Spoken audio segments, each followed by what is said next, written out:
কবিতাটা সব্যসাচীর লেখক সৈয়দ শামসুল হকের। তুমি আমার সোনার বুথাম গরিব ফতুয়া।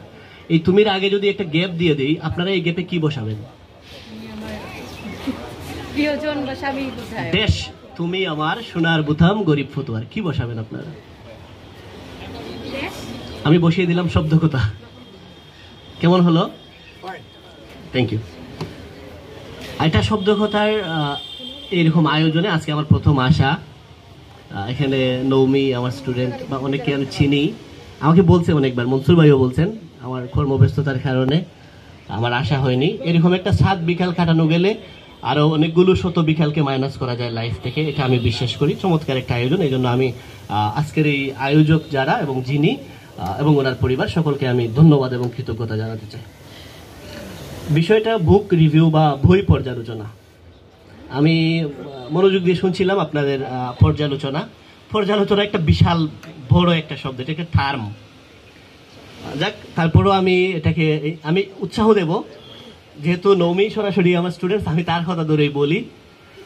পর্যালোচনা আসলে কঠিন বিষয়। যেমন সে মির্জা গালিবের কবিতা নিয়েছিল পর্যালোচনা করবার জন্য।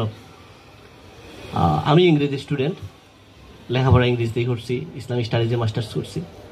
এই পর্যালোচনার জন্য অনেক থিওরি পড়তে হয়। যেমন অনার্সে ইংলিশে যারা পড়েন তাদেরকে 7টা ক্রিটিক্যাল থিওরি পড়ানো হয়। তার মধ্যে একটা থিওরি হলো পয়েটিক্স, যেটা লিখছেন অ্যারিস্টটল, ইংরেজিতে লেখা, খুবই ছোট বই, খুবই কম পৃষ্ঠার বই। আপনি বিশ্বাস করতে পারবেন না এটা পড়তে আপনার কয়েক বছর লাগবে। অনেকটা প্যারাডক্সিক্যাল হয়ে গেল না কথাটা? ছোট বই, কয়েক বছর লাগবে। আপনি একটা ওয়ার্ডের অর্থ বাইর করতে আপনার কয়েক মাস লাগবে বুঝতে। যেমন ধরেন, আমি একটা কবিতা বললাম, I saw 10,000 daffodils at a glance. Yes or sir? I saw 10,000 daffodils at a glance. এক নজরে আমি 10,000 ড্যাফোডিল দেখলাম। আপনি কি পর্যালোচনা করবেন বলেন? আপনি গনছেন 10,000 ড্যাফোডিলস? বেশি হইতে পারে। কি এটা? কি এটা? এই জিনিসটা কি? এটা একটা ভাব, এটা একটা এক্সাজারেশন। এটাকে আমরা ক্রিটিক্যাল থিওরির ভাষায় বলি হাইপারবোল। কি বলি? এখন আমি যে পর্যালোচনা করব, বরং আমি মজা পেয়েছি ওই পর্যালোচনায় যেটা হবিগঞ্জের বই ছিল। শব্দকথা প্রকাশ করছে বলে বলছি না মনসুর ভাই, হবিগঞ্জের বই ছিল। এটাকে আমরা আলোচনা করতে পারি, কিন্তু আমার আলোচনার একটা সীমানা থাকতে হবে। কোন আলোচনাটা আমি বুঝলাম, নতুবা আমার পর্যালোচনা হবে না, এটা কারো বিরুদ্ধে চলে যেতে পারে। এটা কারো বিরুদ্ধে। আপনি মির্জা গালিব একটা কথা বললেন, আপনি তার পর্যালোচনা করতে আসলেন, এটা তো ওনার ভাবধারা নাও হতে পারে, এবং এটা অ্যাবসলিউট। আপনার পড়ালেখা না থাকলে এটা অ্যাবসলিউট। যেমন আমি বললাম তুমি আমার সোনার বোতাম গরিব ফতুয়ার, আমার পড়ানো একটা গরিব ফতুয়া, আর সেই সোনার বোতামটা তুমি, এটার মানে কি এটাই? এটার মানে এটাই? এই আজকের অনুষ্ঠানটা আমার কাছে একটা অমূল্য অনুষ্ঠান, বাট ধরেন একটা অনারম্বরপূর্ণ একটা অনুষ্ঠান, একটা ছাদের উপরে। এই অনুষ্ঠানটা হওয়া উচিত ছিল একটা ধরেন 3 স্টার 4 স্টার 5 স্টার মানের একটা কি হোটেলে। আলোচক যারা এখানে সবাই জ্ঞানী গুণী। তাহলে এই যে একটা ধরেন ছোট আয়োজন, কিন্তু আয়োজনের বিষয়বস্তুটা কি? একেবারে সোনার বোতামের মতো আমার এই টি শার্টের বা আমার ফতুয়ার। এটা আমি এইভাবে বুঝি। বাট আমি যদি এটা জিজ্ঞেস করার সুযোগ পেতাম সব্যসাচী লেখক সৈয়দ শামসুল হককে, যে স্যার আপনি কোন অর্থে লিখেছেন, এই অর্থে পৌঁছা কি আমার দ্বারা সম্ভব? আমার পড়া না থাকলে অবশ্যই সম্ভব, পড়া এবং প্রচুর পরিমাণে আলোচনা থাকলে দেন পর্যালোচনাটা হয়। তবে আপনারা যারা সাহস করেছেন পর্যালোচনা করবার, তাদেরকে তো অকৃত্রিম ভালোবাসা সকলকে। আমি কথাগুলো এই জন্যই বলছি। দেখেন, পাকিস্তানের এক কবি, বড় কবি, উনি মদের বোতল নিয়ে মসজিদে ঢুকে পড়লেন। আরেকজন এসে বললেন বেরিয়ে যাও, গালিব তোমার এখানে মদ খাওয়া চলবে না, মসজিদে মদ খেলে এটা ঠিক না। বলে কেন? বলে ক্ষুধা দেখবেন। বলে তাইলে একটা এমন জায়গা বলো তো যেখানে ক্ষুধা দেখবেন না। আরেক কবি আসলেন, দেখেন পর্যালোচনাটা কাকে বলে। আরেক কবি আরো কয়েকশো বছর পরে আসলেন, আয়সা বললেন গালিব মসজিদে মদ খাবি তো খানা, অন্তরের থেকে ইমান দূর করে ফেল। অন্তরে ইমান না থাকলে মসজিদে কি আর পৃথিবী কি বাহিরি কি। তো কবিতার পর্যালোচনা করবার জন্য ওই গালিবের মতো করে আরেকজন পর্যালোচক সৃষ্টি হওয়া দরকার। তার মানে আমি বলছি আপনি পর্যালোচনা করবেন না, আপনি তো এই ধরনের অনুষ্ঠানে পর্যালোচনা করতে করতে কি করবেন? শিখবেন। আমি পর্যালোচক নই, আমি খুবই ছোটখাটো মানুষ। আর আমার জায়গায় যদি আমি বলি, কাজী নজরুল বলছিলেন যে উনি দুঃখী, ওনাকে দুঃখু মিয়া বলছিলেন।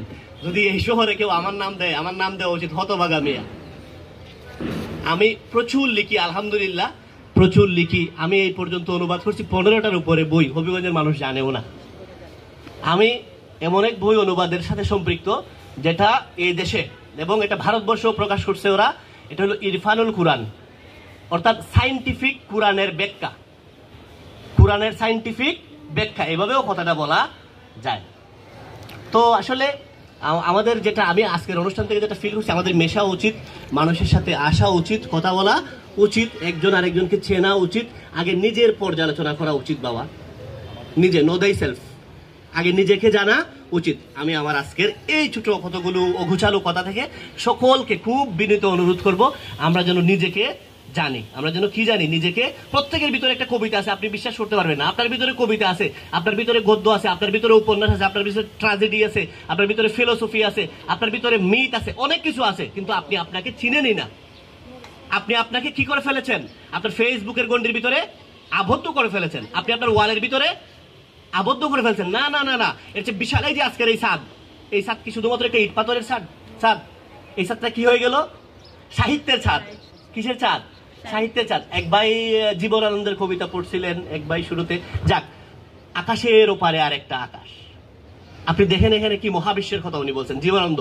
আমি তো মনে করি জীবনানন্দ বলেন একটা খাতা হলো, আমি শুধুমাত্র এই পৃথিবীতে রয়ে যাবো বা এই দেশে রয়ে যাবো, আমি একটা শুধু দেখবার জন্য একটা কাঁঠাল পাতা কেমনে জোরে পড়ে। ও ভাই, কাঁঠাল পাতা ঝরে পড়ে, কত পাতা ঝরে পড়ে, কোনোদিন এভাবে বলছি?